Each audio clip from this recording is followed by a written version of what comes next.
We'd like to extend a very warm word of welcome to one and all. It's a unique occasion, and it's the first series of meetings that we've had of this nature in South Africa. And so we are indeed grateful to Pastor Wurmbrand and Sister Wurmbrand for giving their time. They came a few days earlier in order to be with us on this occasion. We're very happy to welcome you one and all in the name of our Lord and Savior, Jesus Christ. I understand that there are representatives of various churches. We also have visitors from Pongola, also from the Portuguese community, our Afrikaans-speaking brethren, and some from the English-speaking churches as well. You obviously know, by virtue of the fact that we sent out our notice indicating that this is going to be somewhat different. We are not preaching to ministers, but we believe that the church which we represent, the underground church behind the Iron Curtain, could very likely come to our area in the coming days. I don't have to remind you of what is taking place in our surrounding the borders of our beloved country. We know what's happening in Mozambique, in Angola, some of the African territories. And God alone knows what the future is installed for those in these areas. And so because of this in mind and because of the burden upon our hearts, we've asked the pastor if he would lecture on the underground church, and he will obviously be speaking and telling you something a little later of what he has upon his heart for each and every one of us. Baie welkom. En vir ons Afrikaans sprekende vriende, ek sal my verskoon, my Afrikaans is nie so goed nie, maar ek probeer. En namens die gistelinge sending aan die communiste wêreld, baie welkom hier vanmôre. My privilege now to officially introduce to you, if you've not as yet met our dear brother, Pastor Richard Wurmbrand, the founder and the general director of the Christian mission to the communist world. We are now operating in 56 countries of the world. There are a few countries that we know of that we are operating in, but we've not as yet been able to disclose it for various reasons. But it's my real joy and privilege to welcome our dear brother Wurmbrand into our midst this morning.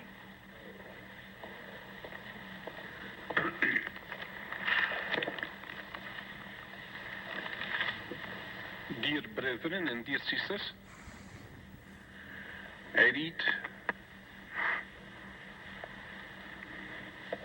from Acts chapter 9, verse 15. The Lord said unto Ananias, Go thy way, for Saul of Tarsus is a chosen vessel unto me, to bear my name before the Gentiles and kings and the children of Israel, for I will shew him how great things he must suffer for my name's sake. Dear brethren and sisters, there exists not one single theological seminary, Bible school, university in the whole world which should have a course on underground church. You learn in seminaries about Sabellianism and Apollinarianism. You all have learned it. 5 minutes after you have finished the seminary, you forget about these things. You never will meet a Sabellian or an Apollinarian. We learn about the Coptic Church and about all kinds of small sects which we might never meet in our life. The underground church is the church of 1/3 of the world. Men who had never thought before that they will have to belong to an underground church become members of an underground church because while America was fiddling with Watergate, communists have taken over Somalia, Ethiopia, South Yemen, Iraq, Syria, and they are on their way, if God will not prevent them, to take over Guinea-Bissau, Angola, Mozambique. And if we go further, they've taken half of Cambodia and half of Laos. Nobody's sure about them. And Christian pastors must know how an underground church looks like, what it does. I spoke with an archbishop in Britain. I told him during 1 hour about our underground work. And then in the end he said, "You will excuse, but it is my hobby. I am very interested in church architecture.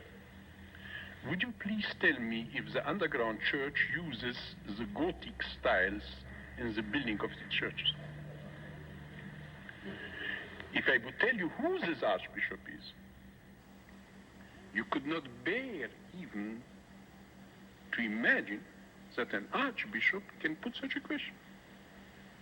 The underground church is completely unknown. We are not trained for it. And we have it right next to our door. Every Christian pastor has the whole world as his parish. And we must know, because we might pass through such tragic circumstances. And if we are privileged not to pass through such tragic circumstances, then we have a duty to help and to instruct those who have passed through them. We in Romania and in Russia and in Red China and so on have given many victims. Many have died in prisons, many have gone to prisons. We are not proud about this. The right thing would have been to be so well instructed how to do the underground work as not to be caught. But nobody had instructed us. In a war, I don't admire so much the heroes who die for their fatherland. If there is a war, I admire rather those who make the enemy die for his fatherland. Not I should die for my fatherland, he should die for his. And I don't admire so much those who go to prison for Christ. I admire those who know to work so well that they are not caught. And we have to know the underground work.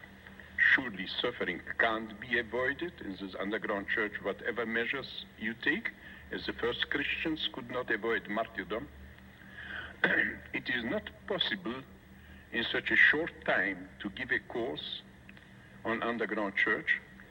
I would urge you to put this question before your synods, before your denominations, and to ask absolutely that a course on underground church should be introduced. I will give just a few main ideas today and tomorrow, and then you will be able to put questions. What happens in a country when the communists take over? What will happen, let us say, in Angola or Mozambique, if, God beware, the communists take over? You will have a religious liberty as never before. So it begins. The communists come to power without having real power. They don't have the people on their side. They have not organized yet their police and their staff of the army and so on. In Russia, they gave immediate great liberty to the Protestants in order to destroy the Orthodox. Then when they have destroyed the Orthodox, then the turn came for the Protestants. With us in Romania, they gave very great liberty, and you can expect can you hear me? And can you, in countries like, in Catholic countries like Angola and Mozambique, you can also expect great encouragement and great help for the Protestants just to preach. But this situation does not last long. They, in the meantime, infiltrate the church. They put their men in the leadership. They find out the weaknesses of pastors. Some might be an ambitious man. Some might be entrapped with the love of money. Another one might have a hidden sin wherewith they could blackmail him. They would tell, we publish this. And they put their men in the leadership. And then at a certain moment, the great persecution begins. With us also such a clampdown has been at once. All the Catholic bishops went to prison, innumerable priests, monks, nuns, many Protestant pastors of all denominations and so on. Many died in prison. And now, Jesus, our Lord, tells Ananias, meet Saul of Tarsus. He will be my underground pastor, my underground worker. That is what St. Paul has been. He has been a pastor of an underground church. And now Jesus started a crash course for this underground pastor. And he started it with the words, show him how great things he must suffer. Underground work, preparation for this work, begins by studying sufferology, martyrology. Solzhenitsyn, in his book, Gulag Archipelago, says that in the courses for police officers in the Soviet Union, they have a course on arrestology, the science how to arrest people so that nobody around should observe. And if they have created a new name, arrestology, let us create the name of sufferology. Who wishes, we will speak also perhaps tomorrow, and then we will have question and answer sessions about the technical sides of the underground work. But the first thing is a certain spiritual preparation for this underground work. In a country like this, to be member of a church, it is enough to believe or to be baptized, or if the church believes in infant baptism, then to be baptized and then to be brought up in faith. In the underground church, this is not enough to be a member in the church. You can be baptized and you can believe, and you would not be a member of the church unless you know to suffer. Because you might have the mightiest faith in the world, and if you are not a man prepared to suffer, then you will be taken by the police, you will get 2 slaps, and you will say everything. So the preparation for suffering is one of the essentials of the preparation of an underground worker.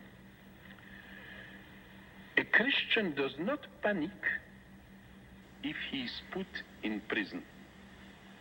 Prison, we look upon it, and so we teach our underground Christians, since they are very young, to know that prison is for a pastor a new parish and nothing else than a parish. It is a parish with no great incomes, but with great opportunities of work. Solitary confinement is a parish. You have been told I have written a book, Sermons in Solitary Confinement. First of all, you can speak with God and with the angels. They are there. But you have also a real parish. It belongs to the training of the underground church, of a pastor today, to learn Morse code. You know what it is, the code by which cables are conveyed. E, A, B, C, and so on. And through this code, to preach the gospel to those who are to your right and to your left. And the prisoners always change. They take some out of the cell and they put others in. God has given to many Christians who have been in prison the privilege to bring to Christ men whom they have never seen through Morse code. And then after many years, they met these men who have been brought to Christ. And then when you are in common cells, I have had several parishes in my life. The best parish has been prison. In the parishes here, on Sunday morning, you ring the bell. If he wishes, he comes to church. If he doesn't wish, he doesn't come. If he doesn't like your sermons this Sunday, next Sunday, he doesn't come. He doesn't come in any case if it rains.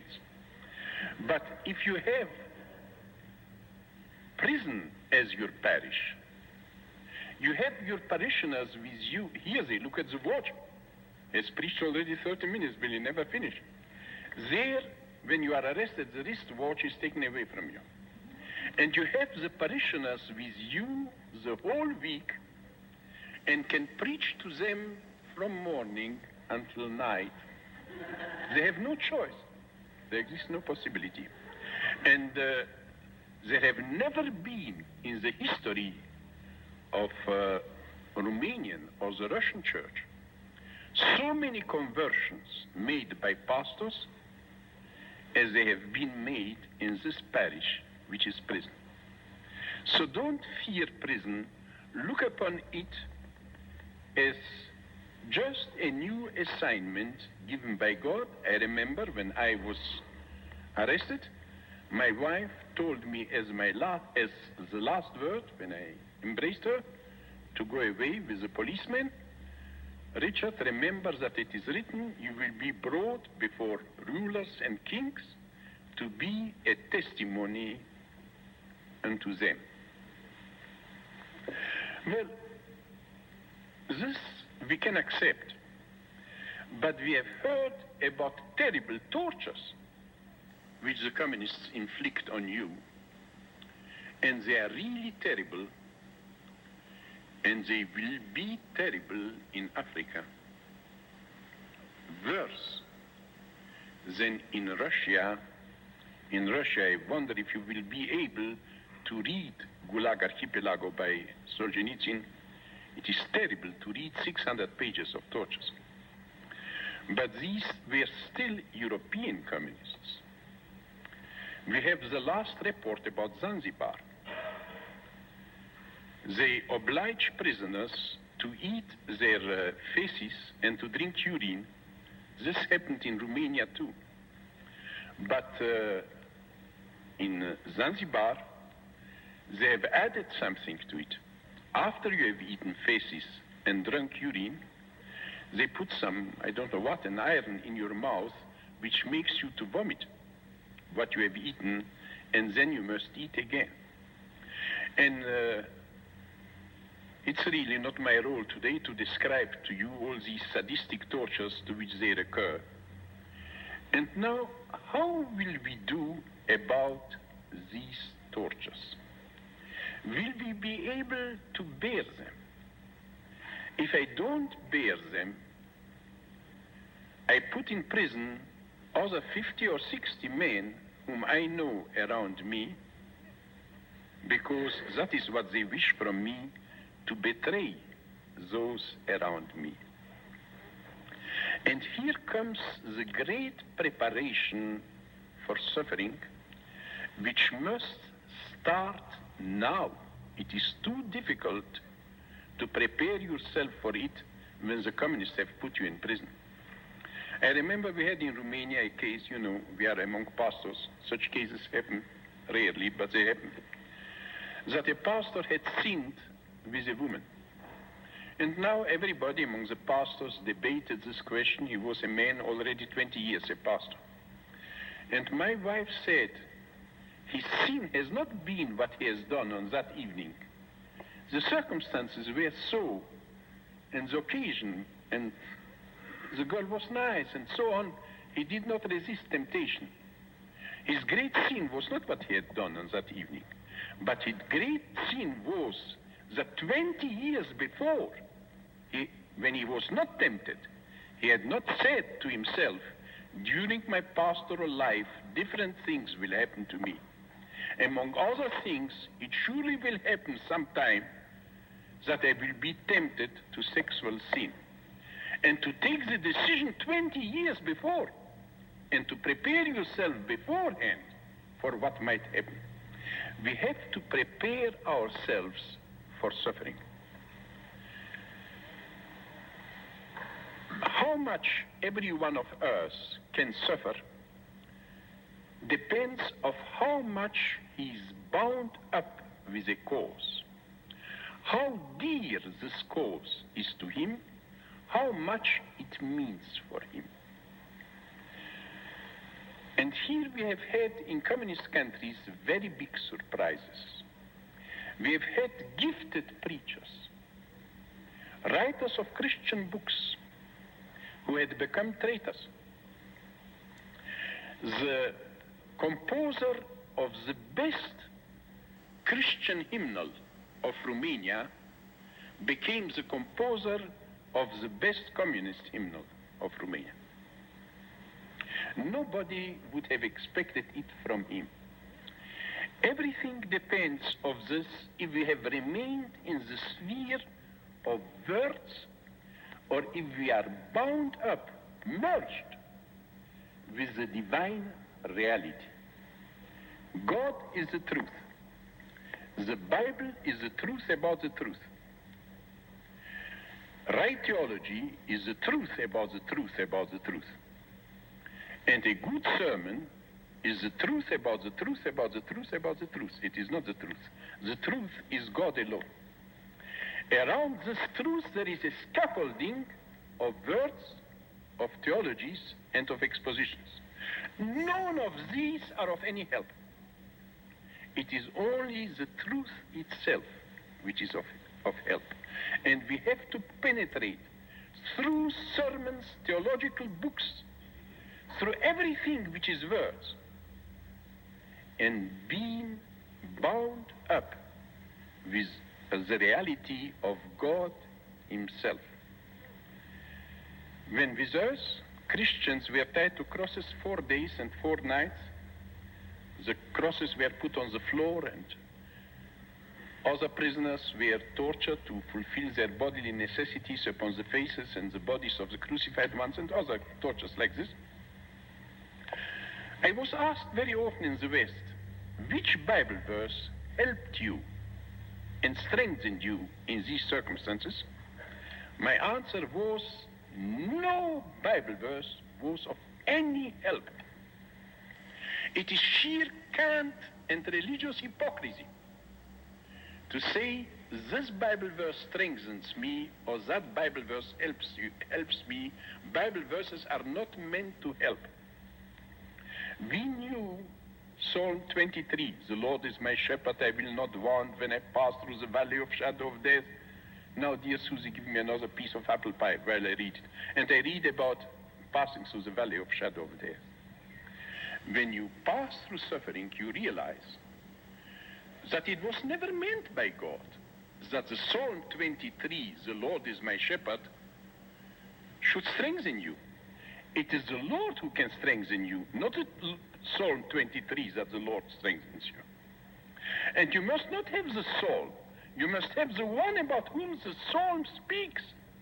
We also knew the verse, my grace is sufficient for thee. But the verse, my grace is sufficient for thee, is not sufficient. It is only the grace which is sufficient and not the verse.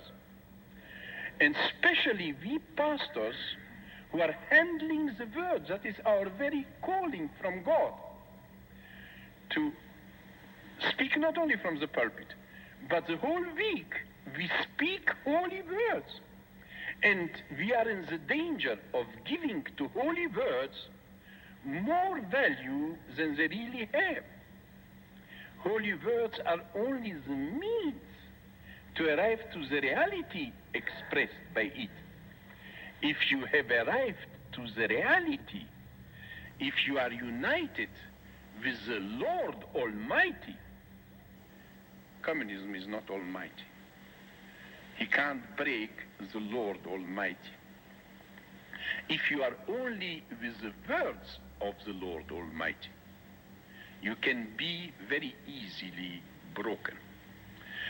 The preparation for underground work is deep spiritualization, and as you peel an onion, so to take away one peel from after the other, what is words, what are our sensations, what are our enjoyments, and to arrive to the reality of our faith,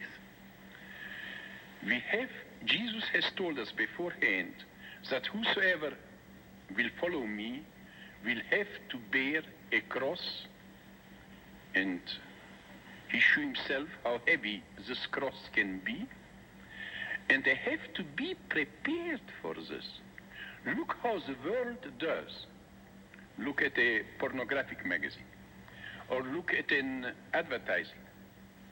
It inflames your imagination, you know, when you look to this magazine, if you wish or don't wish.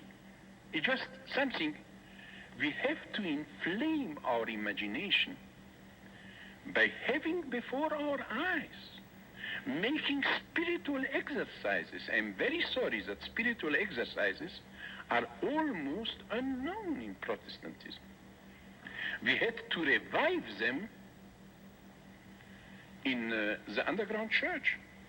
Spiritual exercises have been abused by some of the Catholics, and then the Reformation came, and there exists always a movement of pendulum. If one has fallen into one extreme, then I will fall into the other extreme. If somebody has made out of Virgin Mary almost a goddess, another would say Virgin Mary is just nothing. You know, you pass from one extreme to the other, and because some abused in false spiritual exercises, others would not make spiritual exercises at all.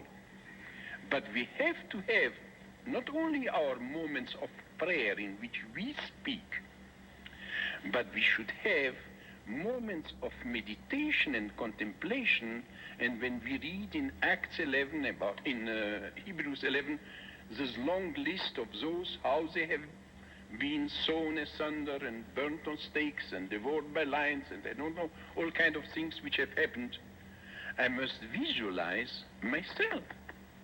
Now I am before lions, I am beaten, I am in danger to be burned, and so on. How do I behave in this manner? I remember my last confirmation class before I left Romania. I took a group of 10 or 15 boys and girls. I did not take them to church. You can't take youth to church. It's much too dangerous for them. I took them on a Sunday morning to the zoo before the cage of lions, and I told them, your forefathers in faith have been thrown before such wild beasts for their faith. Know that you also might have to suffer. You will not be thrown before lions, but you will have it to do with men who will be much worse than lions. Decide here and now if you wish to pledge allegiance to Christ. And they had tears in their eyes when they said yes.